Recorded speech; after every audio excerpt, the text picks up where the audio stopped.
কোরবানি সম্পর্কে যে 10টি মাসালা না জানলে আমাদের কোরবানি হবে না, চলুন সেই সম্পর্কে জেনে আসি আমাদের সবার প্রিয় শেখ আহমদুল্লাহ হুজুরের কাছ থেকে। ভিডিওটি অবশ্যই মনোযোগ সহকারে শুনবেন।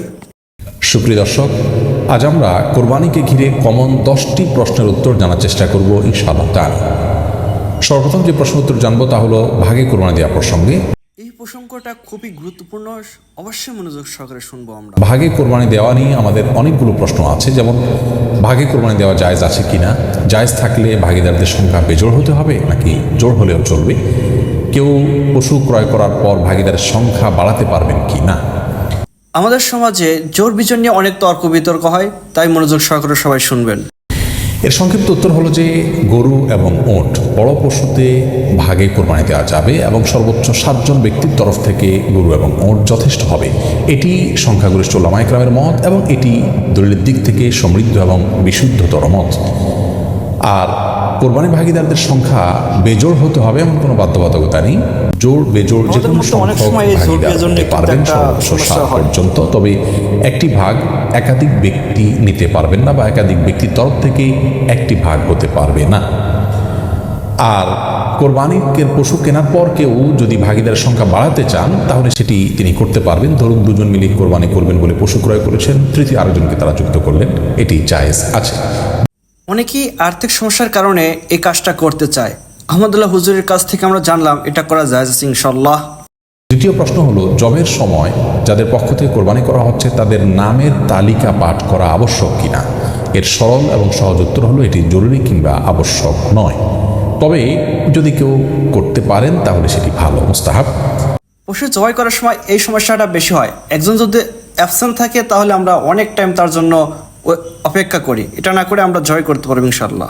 সহিহ মুসলিম হাদিসে বর্ণিত হয়েছে রাসূল করিম সাল্লাল্লাহু আলাইহি সাল্লাম তার কোরবানি পশু জবাই করার সময় বলেছিলেন, বিসমিল্লাহ আল্লাহুম্মা তাকাব্বালহু মিন মুহাম্মদ ওয়া মিন আলি মুহাম্মদ ওয়া মিন উম্মতি মুহাম্মদ, যার অর্থ হলো আল্লাহ আমি আপনার নামে এটি জবাই করা শুরু করছি, আপনি এটাকে কবুল করুন মুহাম্মদের পক্ষ থেকে, তার পরিবারের তরফ থেকে, তার উম্মতের তরফ থেকে। এই জন্য কোরবানি যাদের পক্ষ থেকে করা হচ্ছে জবের আগে তাদের নামগুলো কারোর নামে করা যাবে না, কারো পক্ষ হইতে করা যাবে উল্লেখ করে, নাম পাশাপাশি বাবার নাম এভাবে যদি উল্লেখ করা হয় অমুকের সন্তান অমুক, এরকমভাবে সবার নাম উল্লেখ করে যদি বলা হয় আল্লাহ সবার তরফ থেকে আপনি কোরবানি কবুল করেন, এরপরে চুরি চালনা করা হয়, এটি মুস্তাহাব, এটি উত্তম, জরুরি বা আবশ্যক কোনো বিষয় নয়। তৃতীয় প্রশ্ন হলো কোরবানির গোশত ভাগীদারদের মাঝে যদি অনুমান করে বন্টন করা হয় সেটি উচিত হবে কিনা। এর উত্তর হলো না।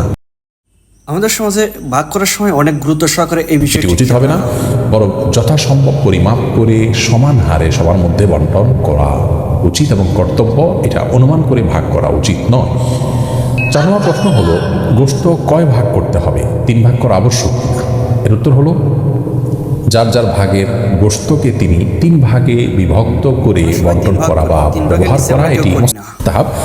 1 ভাগ নিজের জন্য, 1 ভাগ আত্মীয় স্বজন প্রতিবেশী তাদের জন্য, এমনকি যিনি কোরবানি করেছে এমন কাউকে উপহার হিসেবে পাঠানো যেতে পারে। আরেক ভাগ হলো গরিব অভাবী দুঃখী মানুষদের জন্য। কিন্তু এই 3 ভাগ করাটা জরুরি কিংবা আবশ্যক নয়, এটাকে হেরফের বা কম বেশ করাতে কোনো অসুবিধা নেই। 3 ভাগে করতে পারলে উত্তম এবং ভালো। আপনি চাইলে গরিবকে একটু বাড়িয়ে দিলেন কিংবা প্রতিবেশীর জন্য একটু বেশি রাখলেন কিংবা আপনি নিজের জন্য একটু বেশি রাখলেন, তাতে কোরবানির কোনো অসুবিধা হবে না।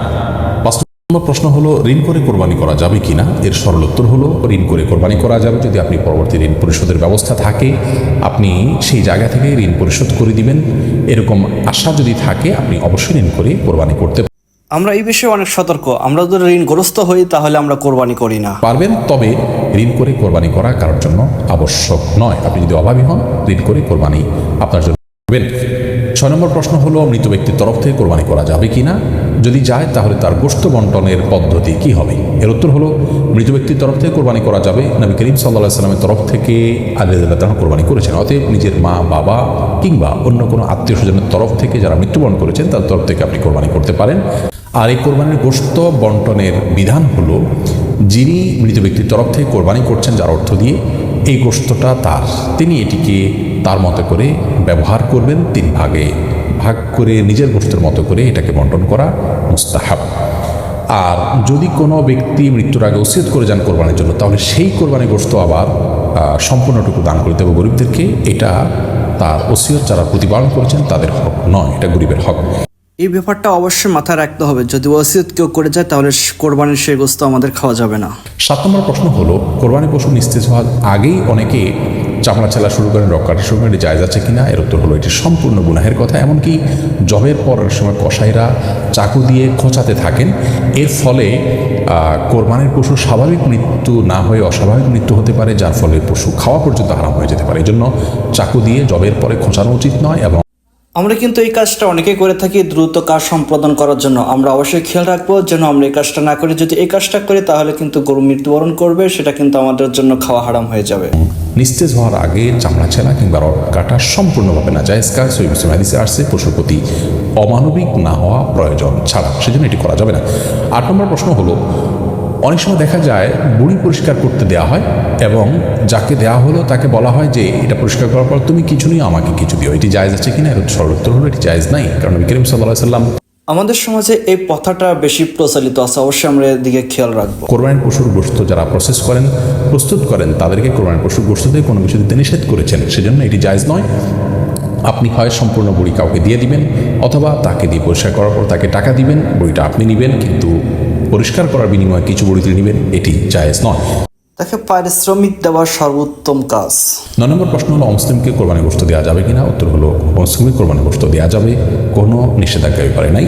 10 নম্বর প্রশ্ন হলো, কোরবানি গোশত কতদিন রেখে খাওয়া যাবে, ফ্রিজে রেখে খাওয়া যাবে কিনা? এর উত্তর হলো যে কোরবানি গোশত ফ্রিজে রেখে খাওয়া যাবে, এবং কতদিন রেখে খাবেন এটি একান্তই আপনার ব্যাপার। এক্ষেত্রে শরীয়ত কোনো সীমানা নির্ধারণ করে দেয়নি যে এর মধ্যে কোরবানি গোশত খেয়ে শেষ করতে হবে। ভিডিওটি সবাই বেশি বেশি করে শেয়ার করবেন, আপনার প্রতিবেশী সমাজের মানুষকে যেন জানে যে এই কাজগুলো যদি আমরা না করি তাহলে কিন্তু আমাদের কোরবানিগুলো নষ্ট হয়ে যাবে। সবাই ভালো থাকবেন, সবাই ইসলামিক নিয়ম অনুযায়ী পশু জবাই করবেন, মাংস বন্টন করবেন। আল্লাহ হাফেজ।